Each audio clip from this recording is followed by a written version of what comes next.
सभी को नमस्कार। मैं आचार्य डॉक्टर रणजीत सिंह रघुवंशी। हमारे प्रसिद्ध आध्यात्मिक खंड प्रज्ञानम ब्रह्म के भाग 9 के अंतर्गत आज हमारा चर्चा का विषय है अपशकुनम अर्थात बुरा संकेत। अपशकुनम संस्कृत में अप अर्थात बुरा, शकुन अर्थात होने की संभावना या संकेत, अर्थात किसी अनिष्ट की आशंका अपशकुन कहलाती है। यहाँ अपशकुन से अभिप्राय अंधविश्वास या आडंबर से नहीं है, अपितु तर्क विज्ञान और मनोविज्ञान से है।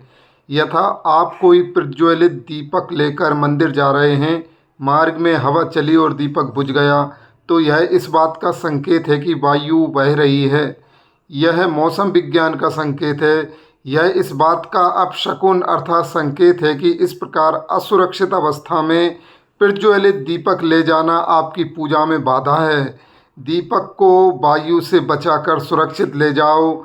इस पर दीपक के बुझने पर अन्य नाना प्रकार के अर्थ निकालना अंधविश्वास है। हवा का चलना और दीपक का बुझना, इसके बीच में भौतिक विज्ञान है, अन्य कोई और कारण नहीं है। पर लोग ऐसी घटनाओं को अंधविश्वास से जोड़ देते हैं। यहाँ वो अपशकुन और अंधविश्वास के अंतर को नहीं समझते हैं। आपके घर के आंगन में लगे तुलसी के पौधे का सूखना इस बात का अपशकुन अर्थात संकेत है कि उस पौधे का आंतरिक संतुलन किसी कारण से बिगड़ गया है, या तो उसमें पानी की कमी हो गई है, या कोई रोग पौधे में लग गया है, या उस गमले की माटी खराब हो गई है। आपको सूखा पौधा संकेत दे रहा है कि पौधे का उचित ध्यान नहीं रखा गया है, उसके साथ कुछ अनिष्ट अर्थात बुरा हुआ है। यह इस बात का अपशकुन है कि या तो आपने लापरवाही की है या पौधे को कोई आंतरिक रोग लगा है, अन्य कोई कारण नहीं है। पर लोग तुलसी के सूखने को भी अंधविश्वास से जोड़ देते हैं। लोगों को लगता है घर की तुलसी सूख गई अर्थात उनके परिवार पर कोई संकट आने वाला है।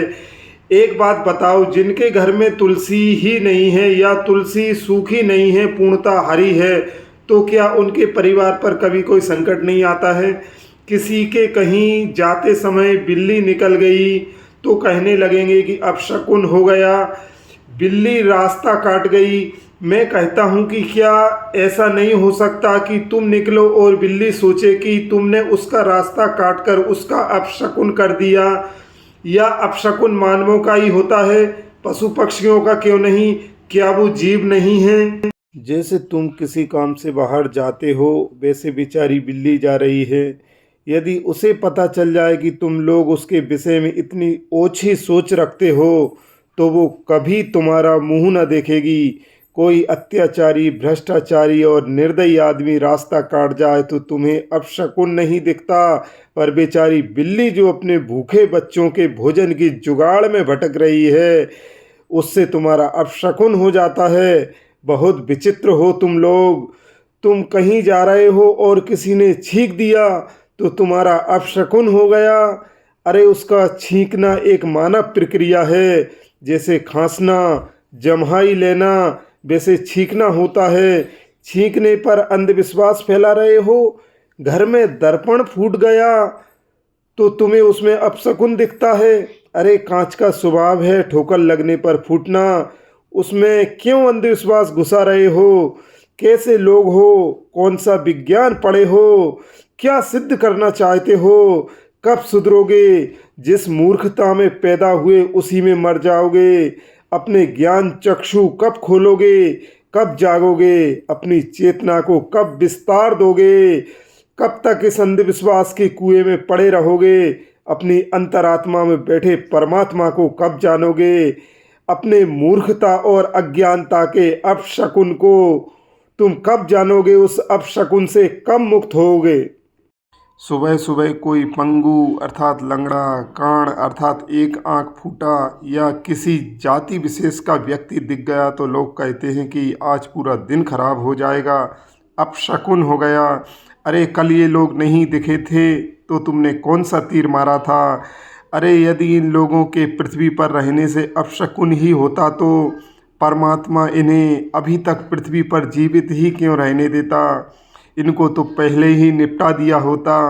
स्मरण रहे, संसार में कोई अपशकुन नहीं है।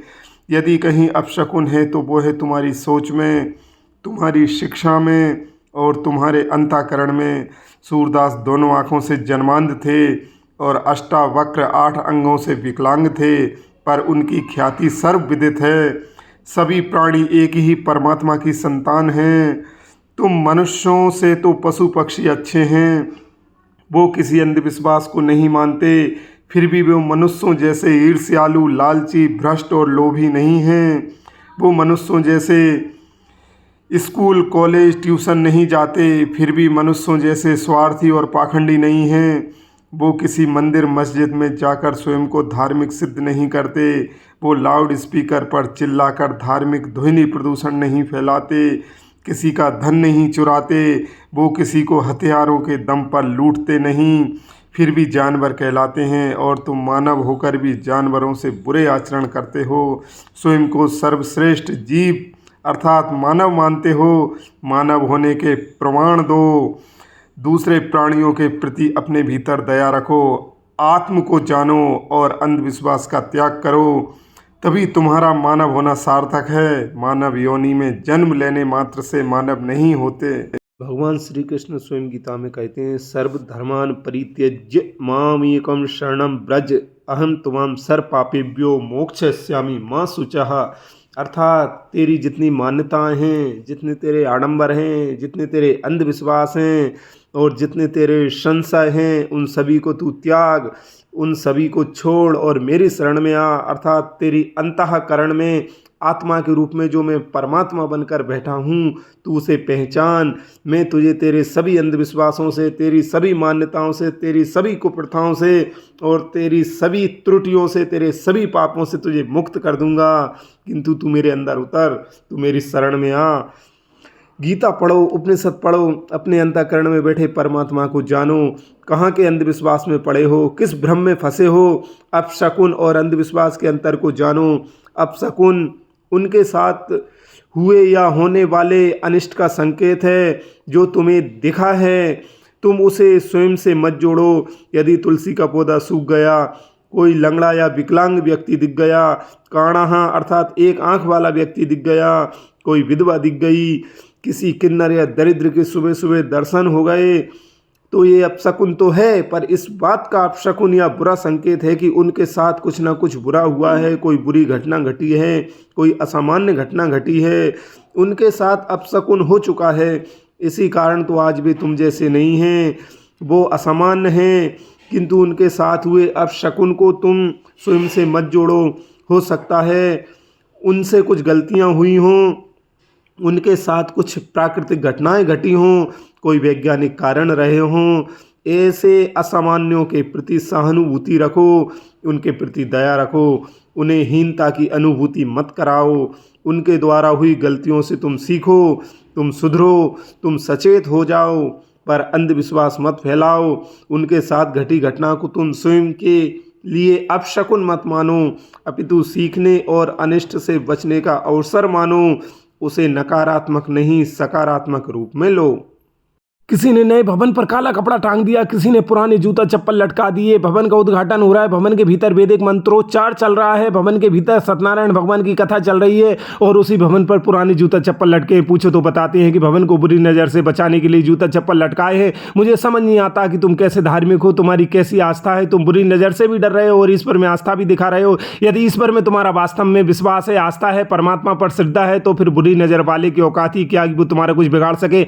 बुरी नज़र वाले का सामर्थ्य क्या ईश्वर से अधिक है जो तुम उससे डरते हो। जब कृष्ण कह रहे हैं मामेकम शरणम ब्रज, तो फिर परमात्मा में विश्वास रख लो, अंधविश्वास रहने दो। परमात्मा की सत्ता के आगे क्यों अंधविश्वास का आडंबर फैलाते हो, क्यों अपने विश्वास को कलंकित और संकित करते हो। परमात्मा बड़ा या अंधविश्वास, जब इस संपूर्ण चराचर जगत का स्वामी एक ही ईश्वर है, तो फिर क्यों किसी से डरना, क्यों किसी से भयभीत होना। आदेश ईश्वर का चले गया बुरी नजर वाले का। ये जादू टोना, झाड़ फूक, नींबू मिर्ची, जूते चप्पल, राहु केतु, शनि फनी और नाना प्रकार के आडंबर, ये सब व्यर्थ हैं, इनका कोई औचित्य नहीं है। तुम जब चराचर जगत के स्वामी को, उस परमात्मा को जो तुम्हारे अंतःकरण में स्थित है, उसे जानोगे, उसे समझोगे, तो सीधे पाओगे कि प्रधानमंत्री से तुम्हारा साक्षात्कार हो गया है, प्रधानमंत्री से तुम्हारा संपर्क हो गया है। तो फिर ये आडंबर अंधविश्वास रूपी सांसद विधायक तुम्हारा क्या बिगाड़ लेंगे। अपना प्रधानमंत्री जो अपने भीतर बैठा है उसे जानो, उसे समझो। मांडूक उपनिषद में कहा गया है अयम आत्मा ब्रह्म। सर्वेभ्यो नमो नमः। वंदे संस्कृतम।